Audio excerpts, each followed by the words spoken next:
Hola a todos. Hoy nos vamos a meter de lleno en una de las mayores historias de detectives de la ciencia. Es la crónica de una búsqueda increíble para descifrar el código más secreto, el más fundamental de todos, el manual de instrucciones de la propia vida. Párense a pensar un segundo en esto.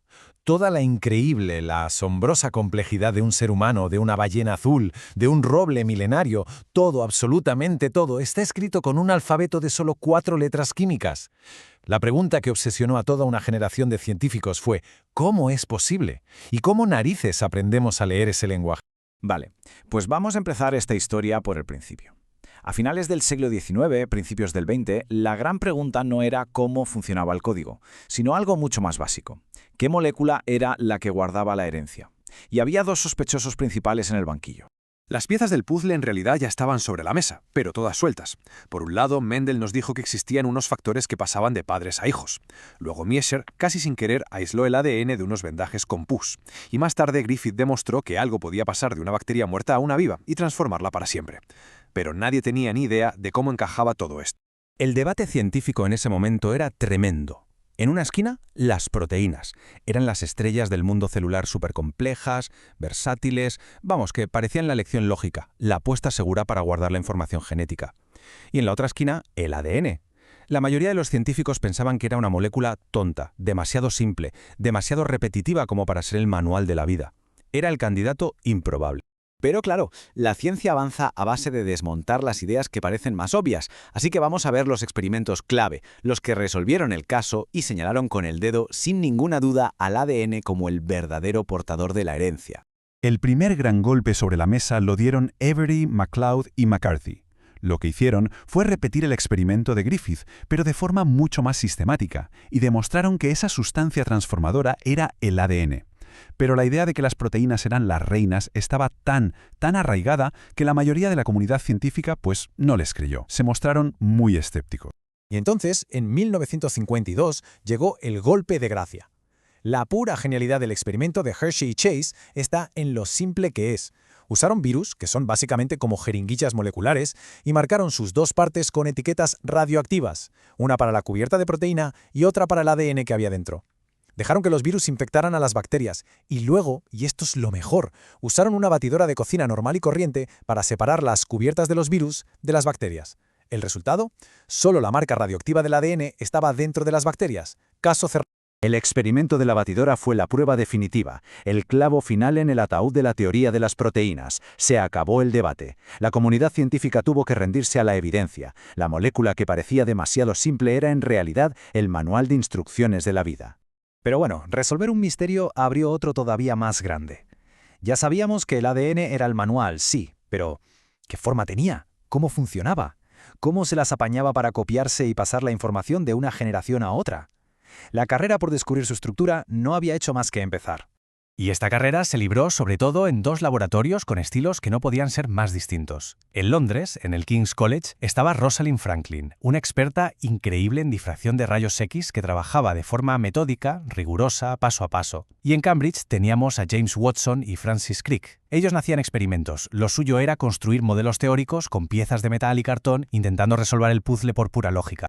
En mayo de 1952, después de 100 horas de exposición, Rosalind Franklin capturó esta imagen legendaria, la fotografía 51. Ojo, no es una foto normal, es, por así decirlo, la sombra que proyecta el ADN cuando lo atraviesas con rayos X. Y para un ojo experto, ese patrón, esa X tan clara en el centro, era la prueba irrefutable de que la molécula tenía forma de hélice. Y aquí es donde la historia se complica y se vuelve un poco controvertida. Morris Wilkins, que era un colega de Franklin, le enseñó esta fotografía a James Watson sin que ella lo supiera ni diera su permiso. Para Watson, que sabía interpretar estos patrones, fue una auténtica revelación. La X no solo le confirmaba la hélice, sino que le daba las medidas exactas que necesitaba para construir su modelo. Con los datos de Franklin en la mano, de repente todo encajó para Watson y Crick. Se dieron cuenta de la última pieza clave. Las 4 letras del ADN, las bases, encajaban como un guante en el interior de la hélice, pero solo de una forma. La A siempre con la T y la C siempre con la G. Esta estructura de doble hélice no solo era preciosa, sino que revelaba al instante el secreto de la vida, cómo podía copiarse a sí misma. Cada hebra servía de molde para crear la otra. ¡Eureka! En el 62, Watson, Crick y Wilkins recibieron el premio Nobel por este descubrimiento. Rosalind Franklin había muerto en el 58, con solo 37 años, y el Nobel no se concede a título póstumo. En su momento, su contribución, que fue absolutamente fundamental, apenas fue reconocida como se merecía. Con la estructura ya resuelta, la ciencia pasó al siguiente gran desafío. Ya teníamos el libro, sabíamos cómo era por fuera, pero ahora tocaba lo más difícil, aprender a leerlo. La nueva carrera era por descifrar el código genético, por entender el idioma en el que estaban escritas las instrucciones de la vida. Y fue otra vez Francis Crick quien dio en el clavo. Propuso la regla de oro que lo gobierna todo, el dogma central. Es una idea muy simple, pero a la vez increíblemente poderosa. Básicamente, dicta cómo fluye la información genética, y es un camino de una sola dirección. Y aquí se ve ese flujo perfectamente. Pensemos en el ADN como el plano maestro de un edificio, guardado bajo llave en una caja fuerte, que es el núcleo de la célula. De ese plano se hace una fotocopia, una copia de trabajo. Eso es el ARN. Esa copia sale de la oficina y se va a la obra, donde los obreros la usan para construir las máquinas que hacen todo el trabajo, que son las proteínas. Del plano a la construcción, nunca al revés. Y finalmente, el código se descifró por completo. Científicos como Nirenberg y Corana, en una serie de experimentos brillantísimos, consiguieron traducir todas las palabras, de 3 letras, a su aminoácido correspondiente.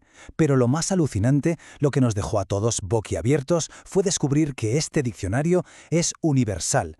El mismo código que usa una bacteria, lo usa un elefante y lo usamos nosotros. Y aquí nuestra historia da un giro de guión espectacular. Porque una vez que aprendimos a leer el manual de instrucciones, el siguiente paso, casi inevitable, era aprender a reescribirlo. Entramos de lleno en la era de la ingeniería genética. La velocidad de los avances desde entonces ha sido de vértigo. En los 70 aprendimos a cortar y pegar genes. En los 80 a fotocopiarlos por millones con la técnica de la PCR. En 2003 conseguimos leer nuestro propio manual de instrucciones, de principio a fin, con el proyecto Genoma Humano. Y en 2012, con CRISPR, obtuvimos una especie de procesador de textos para editar el código genético con una precisión asombrosa. Y que nadie piense que esto es ciencia ficción o cosa de laboratorios. Este conocimiento ha transformado nuestro mundo. Las vacunas de ARN mensajero que nos protegieron del COVID, las pruebas de ADN que resuelven crímenes o los cultivos diseñados para sobrevivir a la sequía. Todo esto es el resultado directo de aquella carrera por entender una pequeña molécula. Y terminamos con una pregunta. Una para darle vueltas a la cabeza.